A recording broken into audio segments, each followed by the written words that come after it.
వాక్య ధ్యానంలోనికి వెళ్దాం మనం. ఆదికాండం 30వ అధ్యాయము 9, 10 వచనాలు చదువుకొని ధ్యానం చేద్దాం. లేయా దాసి అయిన జిల్పా యాకోబునకు కుమారుని కనగా, లేయా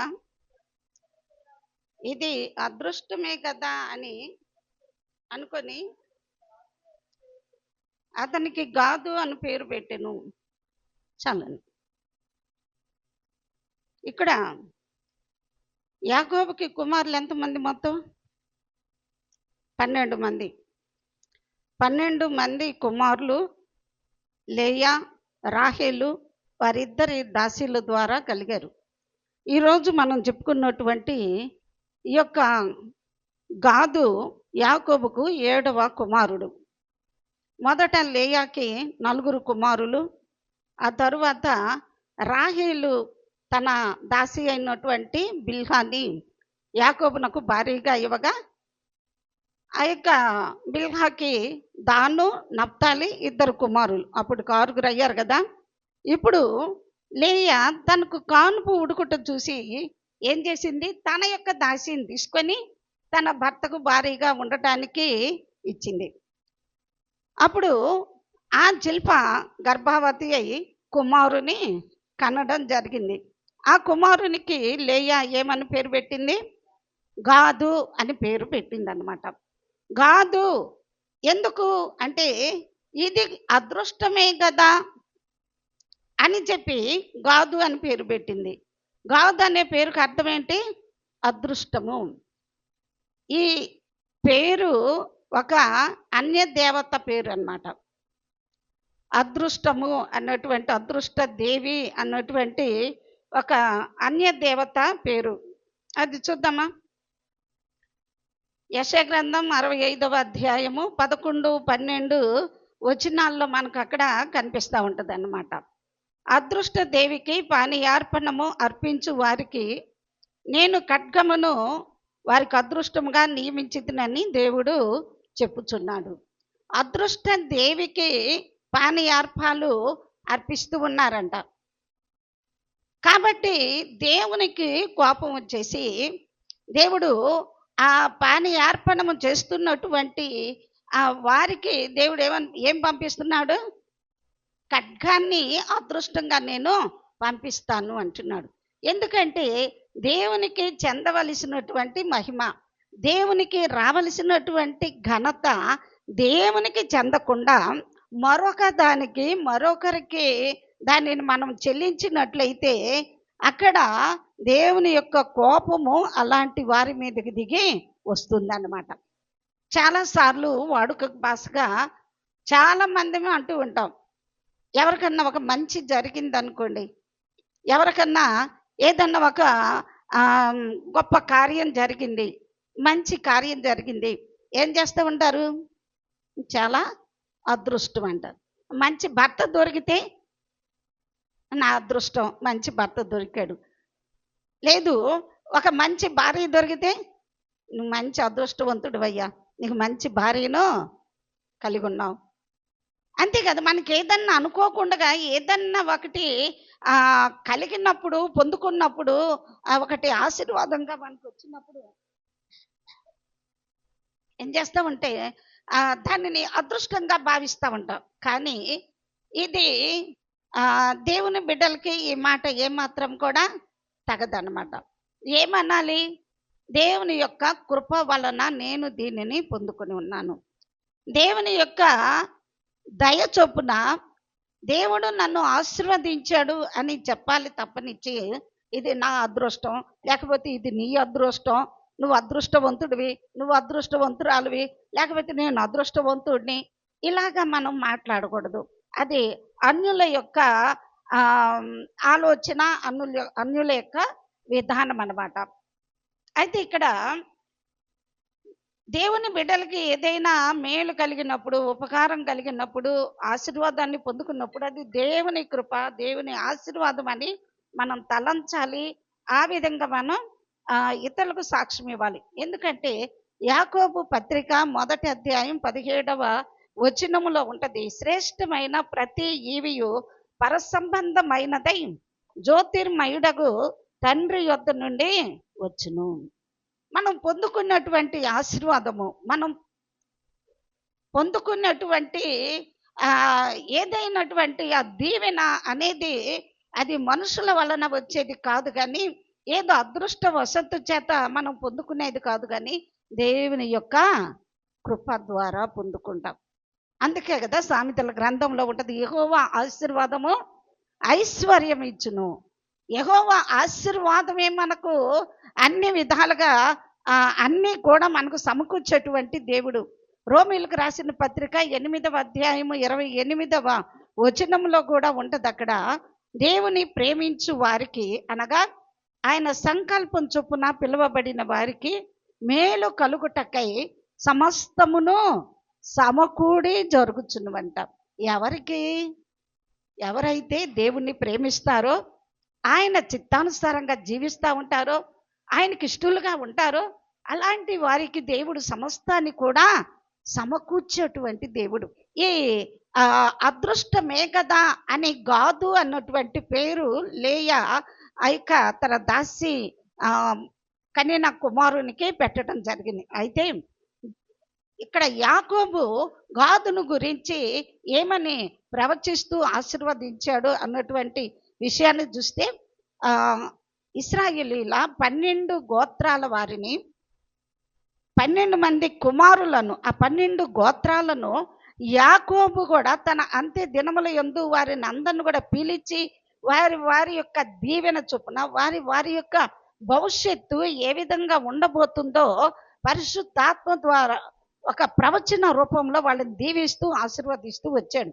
అదేవిధంగా మోషే కూడా తన యొక్క మరణానికి ముందుగా తాను కూడా ఇశ్రాయేలీయులు 12 గోత్రాల వారిని దీవించడము ఆశీర్వదించడము జరుగుతూ వచ్చింది. ఆ విషయాలను మనం ఒకంత చూద్దాం. ఆదికాండం 49వ అధ్యాయము 19వ వచనాన్ని చూద్దాం. యాకోబు గాదును గురించి మాట్లాడుతూ, శత్రువుల గుంపు దండెత్తి ఒక సేనగా వచ్చి ఈ గాదు యొక్క గోత్రాన్ని అణిచివేయాలని చూస్తూ ఉంటుంది. కానీ గాదు మాత్రము ఆ వచ్చినటువంటి ఆ సైన్యాన్ని, ఆ బంటుల గుంపు మొత్తాన్ని కూడా తరిమి కొట్టి వారి మీద విజయాన్ని సాధిస్తాడు. శత్రువులేమో గాదు మీదకి వస్తారు, గాదును అణిచివేయాలని చూస్తారు. అయితే గాదు మాత్రము తిరిగి వాళ్ళ మీద ఏం చేస్తాడు? వాళ్ళని తరిమి కొట్టి వారి మీద విజయాన్ని పొందుకుంటాడు. మోషే కూడా ఏం ప్రవచించాడో చూద్దాం. ద్వితీయోపదేశకాండం 33వ అధ్యాయము 21 వచనాన్ని చూద్దాం. ఇక్కడ మోషే గాదును గురించి ఇలాగున ప్రవచిస్తూ ఉన్నాడు అనమాట. గాదును విశాలపరచువాడు స్తుతింపబడును, అతడు ఆడు సింహము వలె పొంచి ఉండును, బాహువును నడినెత్తిని చీల్చివేయును, అతడు తన కొరకు మొదటి భాగము చూసుకునేను. అయితే ఇక్కడ గాదు అనే పేరుకు అర్థం ఏంటంటే సేన, గొప్ప సమూహము, లేకపోతే దండయాత్ర అని అర్థం వస్తుంది అన్నమాట. ఈ గోత్రము ఎల్లప్పుడూ కూడా యుద్ధానికి సిద్ధముగా ఉండాలి. ఏం చేయాలి? యుద్ధానికి రెడీగా ఉండాలి, సిద్ధముగా ఉండాలి. గాదు జీవితంలో నుంచి మనము 3 ప్రాముఖ్యమైనటువంటి విషయాలను నేర్చుకుందాం ఈరోజు. మొదటిగా చూస్తే కనుక ఏంటి ఆ 3 విషయాలంటే, గాదు ఇచ్చిన మాటను నిలబెట్టుకొనుట. ఏంటి చెప్పండి అందరూ? గాదు ఇచ్చిన మాటను నిలబెట్టుకోవాలి. ఇశ్రాయేలీలు ఐగుప్తు దేశం నుంచి బయలుదేరి అరణ్య మార్గంలో ప్రయాణం చేస్తూ వచ్చారు. ఎన్ని సంవత్సరాలు? 40 సంవత్సరాలు వారు ప్రయాణం చేస్తూ వచ్చారు. అలా ప్రయాణం చేస్తూ యోర్దాను దగ్గరికి వచ్చిన తర్వాత, యోర్దాను దగ్గర అంటే అడుగడుగున వారికి ఏమి ఎదురవుతూ ఉన్నాయి? సమస్యలు ఎదురవుతానే ఉన్నాయి. అడుగడుగున వారికి శ్రమలు ఎదురవుతానే ఉన్నాయి. అడుగడుగున వాళ్ళకి యుద్ధాలు ఎదురవుతూనే ఉన్నాయి. అన్నిట్లో కూడా దేవుడు ఏం చేస్తూ ఉన్నాడు? వారిని విడిపిస్తూ, వారి పక్షముగా దేవుడు యుద్ధాలు చేస్తూ వారికి విజయాన్ని చేకూరుస్తూ వచ్చాడు అనమాట. ఇక్కడ అడుగుతూ ఉన్నారు రూబేనీలు, గాదీలు, మనష్షే అర్ధగోత్రపు వారు వచ్చి, మీకు సమ్మత అయితే గనక, నాయకుడిని అడుగుతున్నారు అనమాట, మోషే నాయకుడిని, మీకు సమ్మత అయితే గనక మాకు ఉన్నటువంటి ఈ పశువులను బట్టి, ఈ మందలను బట్టి ఈ స్థలము మాకు చాలా అనుకూలంగా ఉంటుంది కాబట్టి ఈ ప్రాంతంలో ఇక్కడ ఈ దేశాన్ని మేము స్వాస్థ్యముగా పొందుకుంటాము అని చెప్పి ప్రాధేయపడి అడుగుతూ ఉన్నారు. అడుగుతున్నటువంటి సమయంలో మోషే ఏమన్నాడు చూద్దామా? 4వ వచనములో, ఇశ్రాయేలీల సమాజం ఎదుట యెహోవా జయించిన దేశము మందలకు తగిన ప్రదేశము నీ సేవకులమైన మాకు మందలు కలవు కాబట్టి మా ఎడల నీకు కటాక్షం కలిగిన ఎడల మమ్మను యోర్దాను అద్దరికి దాటింపక నీ దాసులమైన మాకు ఈ దేశమును స్వాస్థ్యముగా ఇమ్మనగా మోషే గాదీలతోనూ రూబేనీలతోనూ మీ సహోదరులు యుద్ధమునకు పోవుచుండగా మీరు ఇక్కడ కూర్చుండవచ్చునా? ఇక్కడ 2-3 దేశాలు దొరికేసరికి మీరు ఇక్కడ ఇక మాకు స్వాస్థ్యం దొరికింది, మాకు ఇది ఇచ్చేయమని చెప్పి మీరు ఇక్కడ సతికిలబడి కూర్చుంటే ఏంటి పరిస్థితి? ఇంకా ఎంతమంది ఉన్నారు? మొత్తము 12 గోత్రాలు.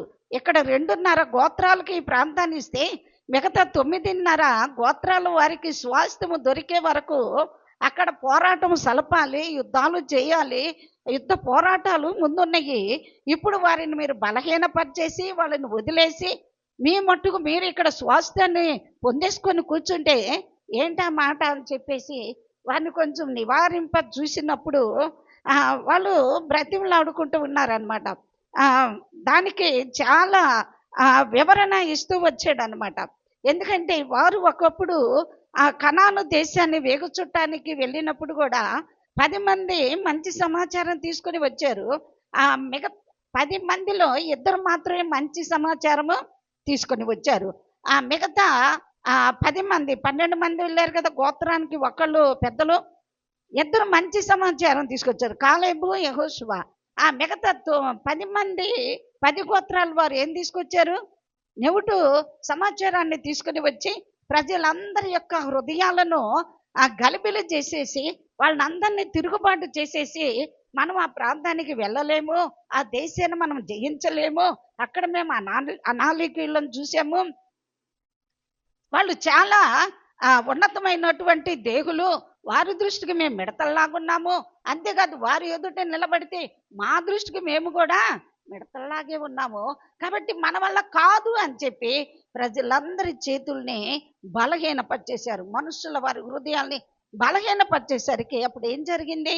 ఇశ్రాయేలీలందరూ కూడా కలిసి మోషే అహరోనుల మీద తిరుగుబాటు చేసేసి అసలు మమ్మల్ని ఎందుకు ఐగుప్తు దేశం నుంచి మమ్మల్ని తీసుకుని వచ్చారు? మేము అందుకే కదా మా జోలు రావద్దని చెప్పాము అక్కడ, ఇప్పుడు మాకు ఏంటి పరిస్థితి అని చెప్పి వాళ్ళల్లో ఒకరిని నాయకుడిగా చేసుకొని మరలా తిరిగి ఐగుప్తుకు వెళ్ళిపోవాలన్నటువంటి పరిస్థితికి దిగజారిపోయారు. అటువంటి పరిస్థితిలో మోషే అహరోనులు ఇద్దరు అక్కడ సాగిలపడి దేవుని సన్నిధిలో మొరపెట్టడము, అంతేకాదు ఈ కాలేబు, యెహోషువ ఇద్దరు కూడా అక్కడికి వెళ్ళి సాగిలపడి వాళ్ళని అందరిని కూడా సముదాయించి మేము వెళ్ళి చూసినటువంటి కనాను దేశము చాలా శ్రేష్టమైనటువంటి దేశము, అది పాలు తేనెలు ప్రవహించేటువంటి దేశము, ఆ యొక్క దేవుడే కనుక మనకు తోడుగా ఉంటే, దేవుడు కనుక మన యందు ఆనందించినట్లయితే మనం ఆ దేశాన్ని ఎంతో ఈజీగా స్వతంత్రించుకుంటాము. కాబట్టి మీరు ఏమాత్రం కూడా దేవుని మీద తిరుగుబాటు చేయొద్దని చెప్పి ప్రాధేయపడుతూ బ్రతిమలాడుతూ వచ్చారు. ఆ విషయాన్ని మోషే మరొకసారి జ్ఞాపకం చేసుకొని, అప్పుడు అవిధేయులుగా ఉన్నందుకు దేవుడు ఏ విధంగా 40 సంవత్సరాలు మనల్ని ఈ అరణ్యములో తిరుగులాడ చేసాడో తెలుసు కదా. ఇప్పుడు మళ్ళీ మీరు దేవుని మీద తిరుగుబాటు చేసినట్లుగా ఇక్కడ మేము ఆగిపోతాము, ముందుకు సాగమని చెప్పి వీళ్ళని అందరిని కూడా ధైర్యపరుస్తూ ఉన్నారని చెప్పి మోషే ఆ యొక్క గాదీయులతోటి మరి ఆ రూబేనీయులతో మాట్లాడుతూ ఉంటే, అలాగూ కాదు, కేవలము మా మందలు, మా భార్యలు, మా పిల్లలు మాత్రమే ఇక్కడ పురములు కట్టుకొని ఇక్కడ వాళ్ళు నివసిస్తారు. కానీ మేమందరము కూడా ఇశ్రాయేలీలకు ముందు నడుస్తాము. ముందు నడిచి అందరికీ కూడా ఆ కనాను దేశాన్ని స్వాస్థ్యంగా పంచిపెట్టేంత వరకు కూడా మేము ఏమాత్రం కూడా మరలా తిరిగి మా ఇళ్ళకి మేము రాము. మేము ఇశ్రాయేలీలకి మరి ఈ యొక్క యుద్ధములో ముందుగా మేము ఉండి నడుస్తాము, పోరాడతాము. అందరికీ స్వాస్థ్యము పంచి పెట్టిన తరువాతనే మాకు ఈ ప్రాంతాన్ని స్వాస్థ్యంగా ఇవ్వండి అని చెప్పి అంతా కూడా క్లియర్గా చెప్పిన తర్వాత అప్పుడు అంటున్నాడు అన్నమాట మోషే. సరే అంటే ఒకవేళ కావాలనుకుంటే మీరు కూడా యోర్దానుకు అవతల 12 గోత్రాల వారు స్వాస్థ్యము పొందుకోవచ్చు. లేదు, వాళ్ళు స్వాస్థ్యములు పొందుకున్న తర్వాత మరలా తిరిగి వచ్చి మీరు కోరుకున్న విధంగా యోర్దానుకు యువతల మీరు స్వాస్థ్యం పొందుకోవచ్చు అని చెప్పినప్పుడు, మేము యెహోవా సన్నిధిలో యుద్ధ సన్నుద్ధులమై నది దాటి కనాను దేశంలోనికి వెళ్ళేదము, అప్పుడు యోర్దాను యువతల మేము స్వాస్థ్యము పొందేదమని ఉత్తరం ఇచ్చాను. వాళ్ళు స్వాస్థ్యము పొందే వరకు మేము యోర్దాను అవతలకు వచ్చి యుద్ధం చేస్తాము. అంతా కూడా యుద్ధాలన్నీ కంప్లీట్ అయ్యి అందరూ 12 గోత్రాల వారికి స్వాస్థ్యములన్నీ కూడా పూర్తి అయిన తర్వాతనే మరలా మేము తిరిగి వచ్చి యోర్దాను యువతల స్వాస్థ్యము పొందుతాము అని చెప్పి వాళ్ళు మనవి చేసుకున్నప్పుడు, అప్పుడు మోషే వారికి అనగా గాదీయులకు, రూబేనీయులకును, యోసేపు కుమారుడైన మనష్షే అర్ధగోత్రపు వారికిని అమోరీయుల రాజైన సీహోను రాజ్యమును, బాషాను రాజైన ఓగు రాజ్యమును, దాని ప్రాంతపురములను, ఆ చుట్టూ నుండి ఆ దేశపురములను వారికి స్వాస్థ్యముగా ఇచ్చాడు అనమాట. దేవునికి స్తోత్రం. ఈ విధంగా ఇశ్రాయేలీలందరికంటే కూడా ప్రథమ భాగమును వీరు తీసుకున్నారు. మనం అదే కదా ఇందాక చదువుకున్నాం అక్కడ 20వ వచనం. అప్పుడు మోషే వారితో, మీరు మీ మాట మీద నిలిచి యెహోవా సన్నిధిని యుద్ధమునకు సిద్ధపడి, చెప్పారు కదా యోర్దాను యువతల మాకు స్వాస్థ్యం కావాలి, అయితే యోర్దాను అవతలకు వచ్చి అందరూ స్వాస్థ్యం పొందుకునే వరకు అందరికీ కూడా ముందుగా యుద్ధంలో మేము ఉంటాము, అందరి పక్షంగా మేము యుద్ధం చేస్తామని చెప్పారు కదా. మీ మాట మీద మీరు నిలబడండి. ఈ యొక్క మాటను మన ఆత్మీయ జీవితాలకు అన్వయించుకుంటే, ఒక క్రైస్తవ బిడ్డలంగా, దేవుని బిడ్డలంగా మనం ఏం చేయాలి? మనము చెప్పిన మాటను మనము నిలబెట్టుకోవాలి, మాట నిలబెట్టుకోవాలి. అందుకనే కదా 15వ కీర్తనలో ఒక మాట వ్రాయబడి ఉంటుంది అక్కడ, అతడు ప్రమాణము చేయగా నష్టము కలిగినను మాట తప్పడంట. దేవుని బిడ్డలు ఎలా ఉండాలి చెప్పండి? మాట తప్పనటువంటి వారిగా ఉండాలి. దేవుని సన్నిధిలో రక్షించబడిన తర్వాత మనం చాలా దేవుని సన్నిధిలో చాలా వాగ్దానాలు చేస్తాం, చాలా తీర్మానాలు చేసుకుంటాం, చాలా నిర్ణయాలు తీసుకుంటాం. దేవుని సన్నిధిలో నమ్మకంగా ఉంటాము, నమ్మకంగా దేవుని సన్నిధికి వస్తాము, నమ్మకంగా ఆయన వాక్యానుసారంగా జీవిస్తాము. అంతము వరకు, మరణము వరకు కూడా దేవుని కొరకే మేము బ్రతుకుతాము, అన్ని విషయాల్లో దేవునికి నమ్మకంగా ఉంటామని చెప్పి. కానీ ఏం చేస్తాము? మాట తప్పిపోయే వారిలాగా ఉంటాము. అయితే దేవుడు మాత్రము మాట తప్పని వాడు. మనకి ఎన్ని వాగ్దానాలు చేశాడండి, అవునా? ఎన్ని వాగ్దానాలు చేశాడు.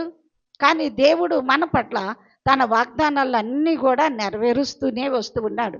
ఎందుకంటే ఆయన అబద్ధం ఆడే దేవుడు కాదు, ఆయన మనుష్యుడు కాదు, నరుడు కాదు అబద్ధం ఆడడానికి. వాగ్దానం చేసిన దేవుడు నమ్మదగినటువంటి దేవుడు. ఆయన మన పక్షంగా ఆయన చేసిన వాగ్దానాలు, ఆయన చేసినటువంటి ఆ కార్యాలన్నీ కూడా ఆయన నెరవేర్చుకుంటూ వస్తున్నాడు. అయితే మనము మాత్రము ఎన్నో మార్లు దేవుని సన్నిధిలో తప్పిపోయేటువంటి వారంగా ఉంటున్నాం.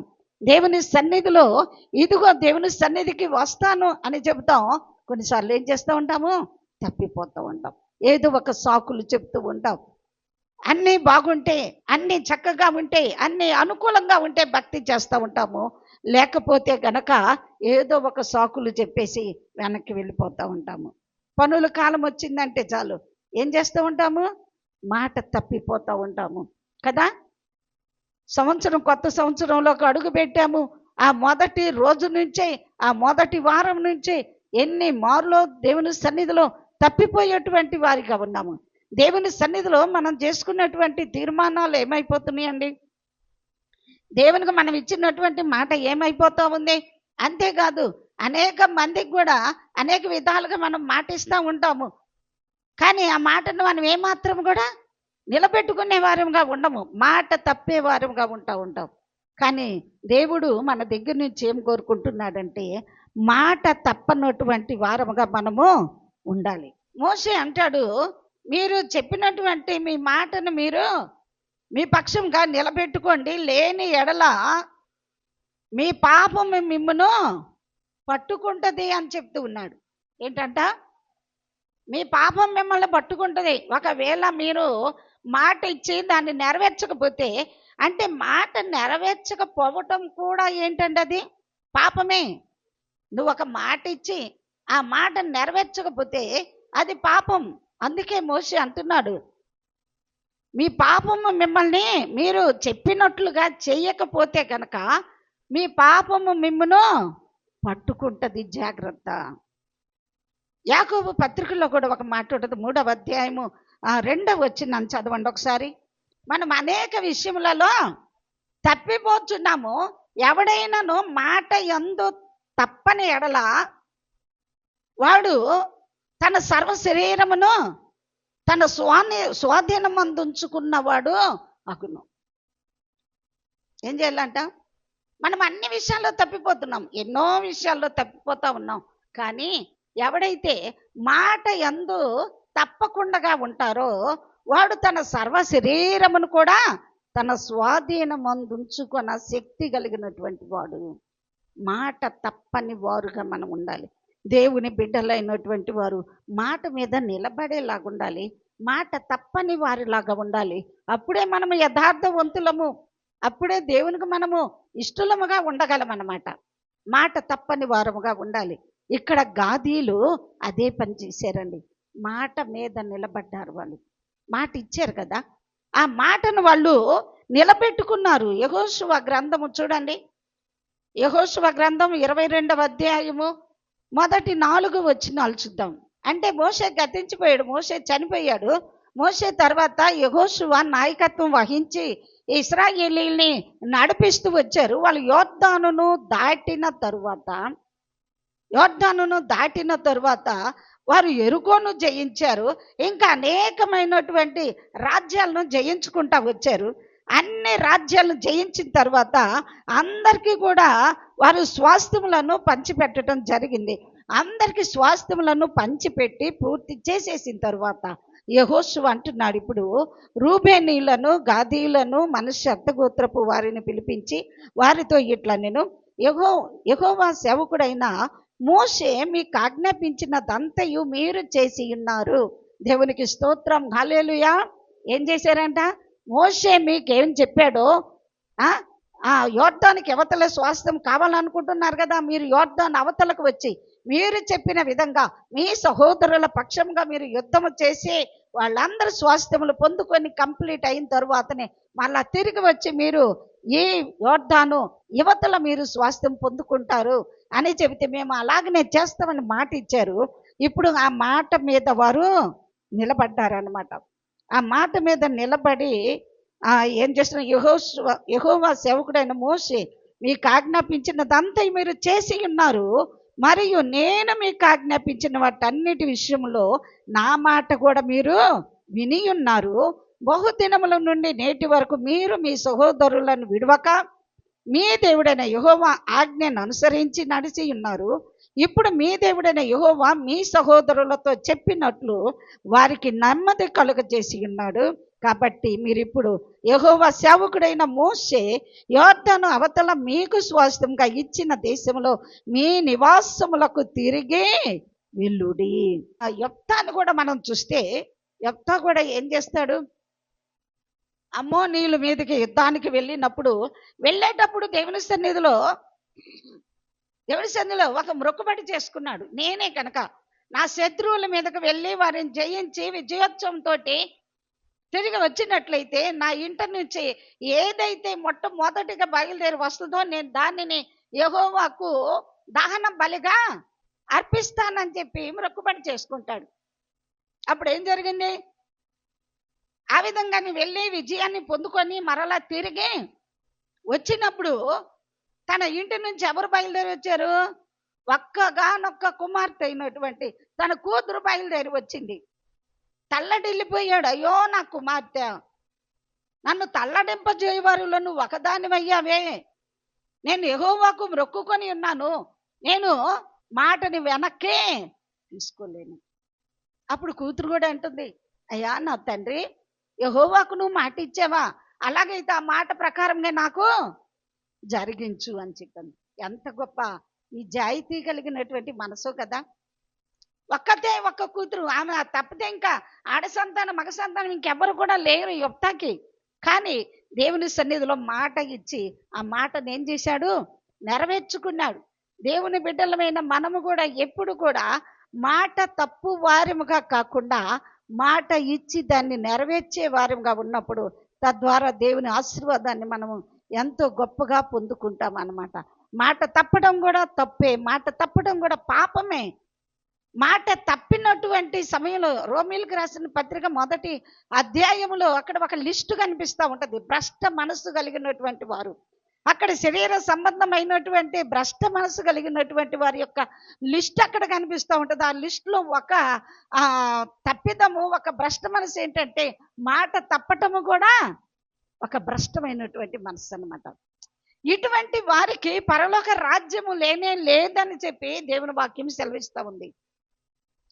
మనము కూడా ఈ అరణ్య యాత్రలో ప్రయాణం చేస్తూ ఉన్నాము. మన ఆత్మీయ జీవితంలో కూడా మాట తప్పనటువంటి వారముగా ఉన్నప్పుడు మాత్రమే ఆ స్వాస్థ్యముగా దేవుడు మన కొరకు సిద్ధపరిచినటువంటి ఆ పరమ కనాను దేశములో స్వాస్థ్యంగా మనకు దేవుడు సిద్ధపరిచిన ఆ పరలోక రాజ్యంలోకి ప్రవేశించగలుగుతాము. గాదీలను చూస్తున్నాం ఇక్కడ. వాళ్ళు తమ సహోదరుల పక్షముగా వారికి ముందుగా ఉండి యుద్ధాన్ని సలిపి వారి మాటను నిలబెట్టుకున్నారు. అక్కడ మోషే సెలవిచ్చిన ఆజ్ఞలన్నిటిని కూడా నెరవేరుస్తూ వచ్చారు. ఆ మాట నిలబెట్టుకున్న విధానాన్ని యెహోషువ అభినందిస్తూ వాళ్ళని గొప్పగా అభినందిస్తూ మీరు ఇప్పుడు తిరిగి మీ స్వాస్థ్యంలోకి వెళ్ళవచ్చు. దేవునికి స్తోత్రం, హల్లెలూయా. మరి మనము కూడా ఈ ఆత్మీయ యాత్రలో ఉన్నాము, పరమ కనానుకు ప్రయాణం చేస్తూ ఉన్నాము. మరి మనం ఏ విషయంలో తప్పిపోతూ ఉన్నాము? మాట విషయంలో తప్పిపోతున్నామా? క్రియల విషయంలో తప్పిపోతున్నామా? మన ఆత్మీయ జీవితంలో ఏ విషయంలో మనము తప్పిపోయే వారిలాగా ఉంటున్నామో, మాట నిలబెట్టుకునే వారిలాగా ఉంటున్నామా, మాట తప్పే వారిలాగా ఉంటున్నామా? మనల్ని మనం ఒకసారి పరీక్షించుకుందాం. రెండవదిగా 3 ప్రాముఖ్యమైన విషయాల్లో ఒకటి మాట నిలబెట్టుకోవడము, రెండవది ఏంటంటే పోరాటము తప్పదు. అసలు క్రైస్తవ జీవితం అంటేనే యుద్ధ రంగము. క్రైస్తవ జీవితం అంటేనే పోరాటంతో కూడుకున్నది కదా. చాలామంది అనుకుంటారు దేవుని నమ్ముకోవటం అంటే, రక్షణ పొందుకోవటం అంటే బాధలన్నీ తీరిపోతాయి, కష్టాలన్నీ తీరిపోతాయి, అన్నీ కలిసి వస్తాయి, అన్నీ కూడా ఆశీర్వాదాలే కుమ్మరించబడతాయి అనుకుంటారు.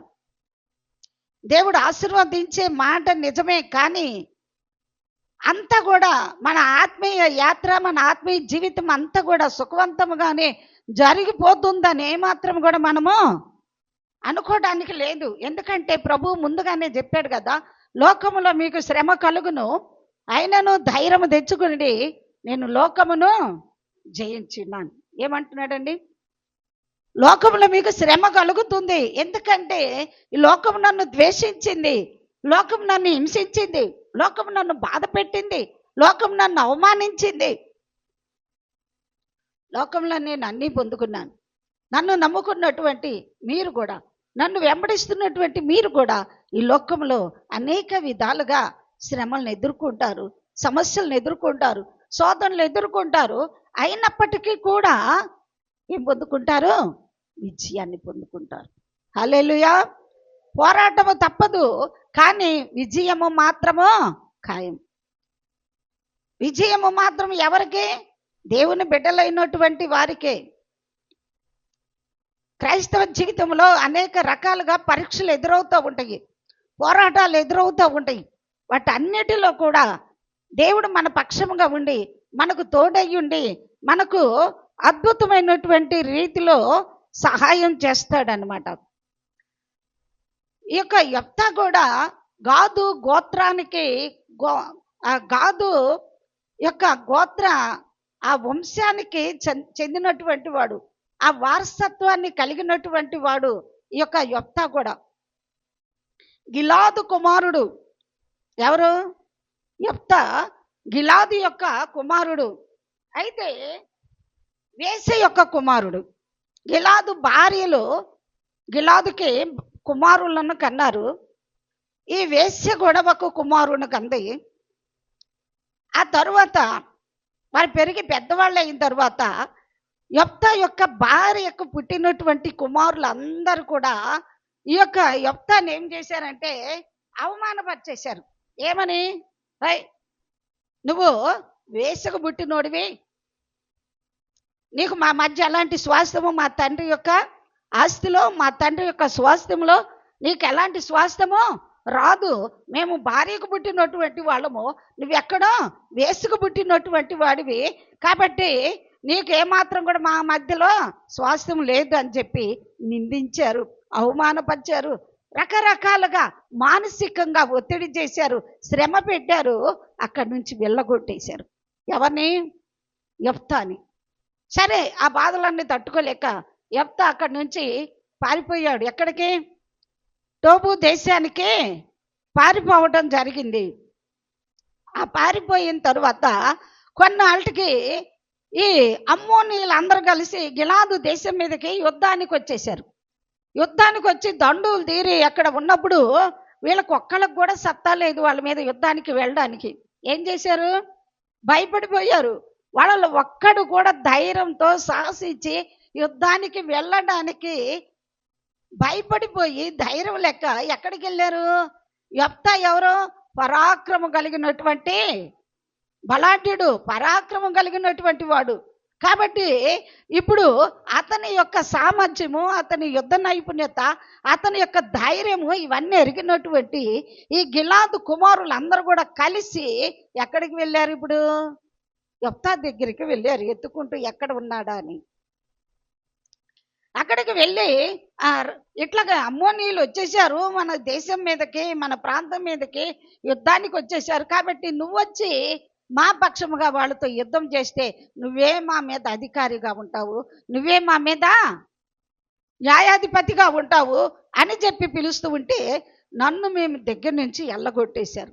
నన్ను మీ మధ్యలో ఉండకుండా నన్ను అవమానపరిచి, నన్ను హింసించి, నన్ను బాధ పెట్టి, నన్ను మీ దగ్గర నుంచి వెళ్ళగొట్టేసిన తర్వాత ఇప్పుడు ఎందు నిమిత్తం మళ్ళీ నా దగ్గరికి వచ్చారు అంటే వాళ్ళు అంటున్నారు, అందుకేగా మళ్ళీ నీ దగ్గరికి మేము రావాల్సి వచ్చింది. ఎవరైతే అవమానపరిచి, హింసించి, బాధ పెట్టి పంపించారో మళ్ళీ వాళ్ళని దేవుడు ఎక్కడికి తీసుకొచ్చాడు? తరిమి వేసినటువంటి వాళ్ళ కాళ్ళ దగ్గరికే మళ్ళీ తీసుకొచ్చి పడేసాడు అనమాట.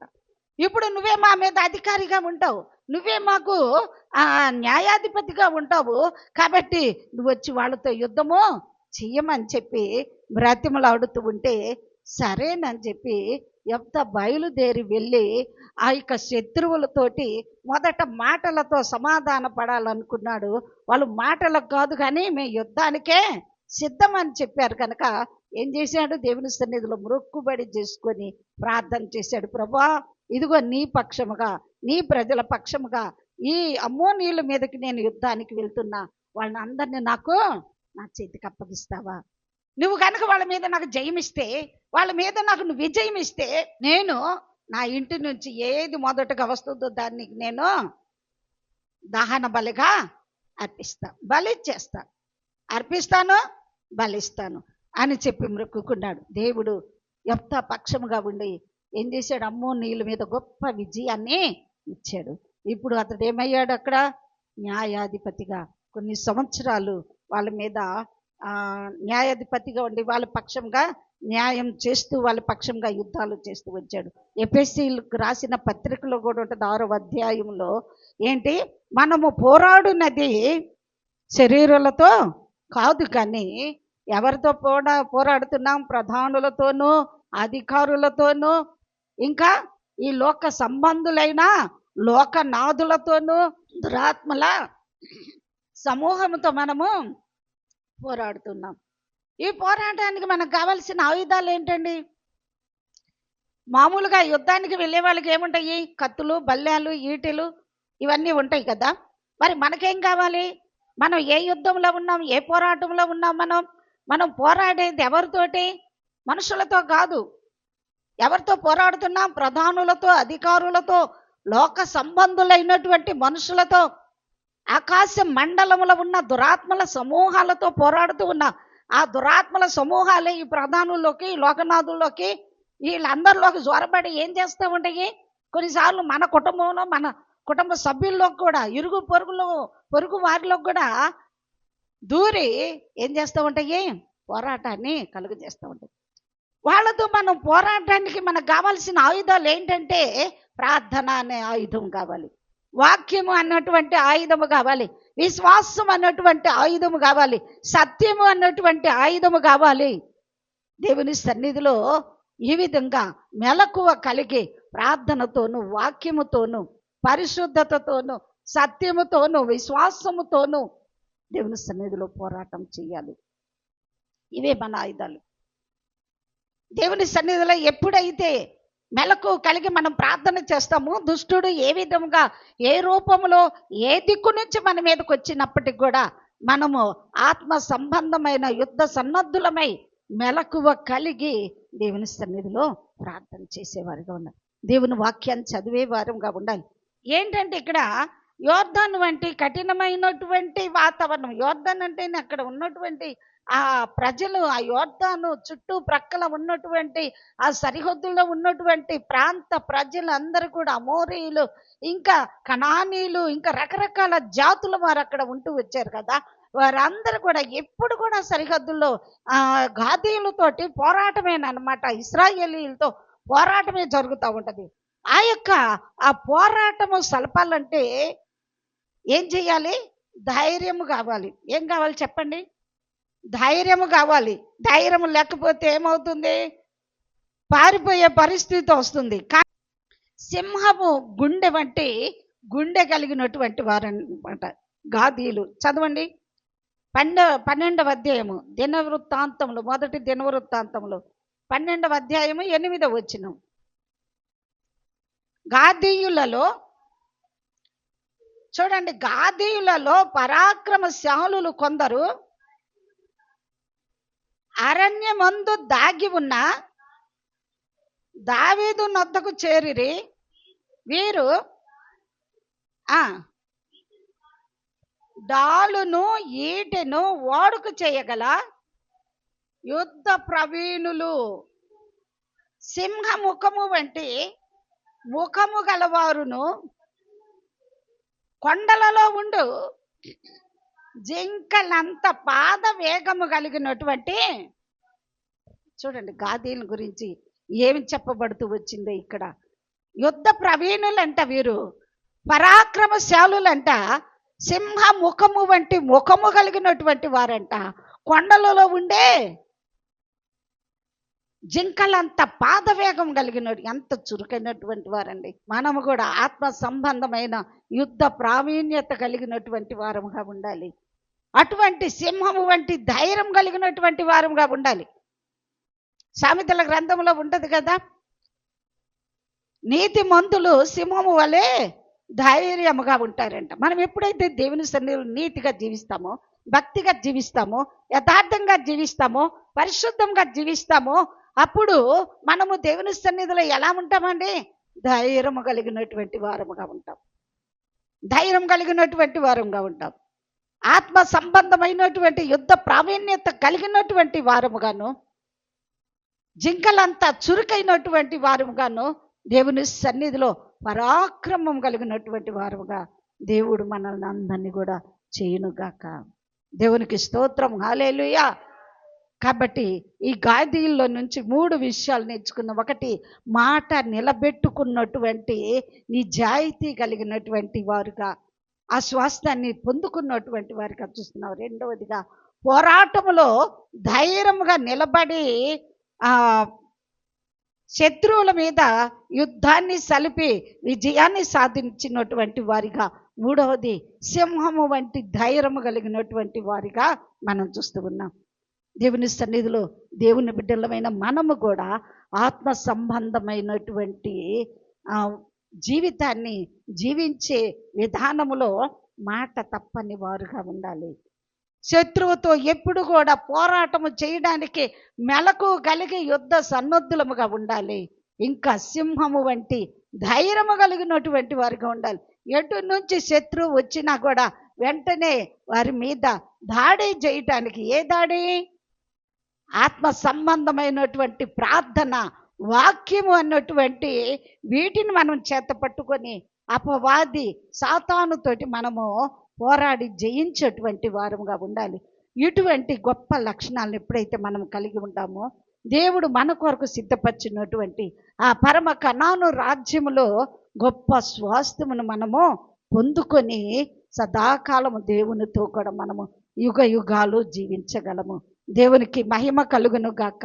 హల్లెలూయా. గాదు అనే మాటకు అర్థము ఏంటి? అదృష్టము.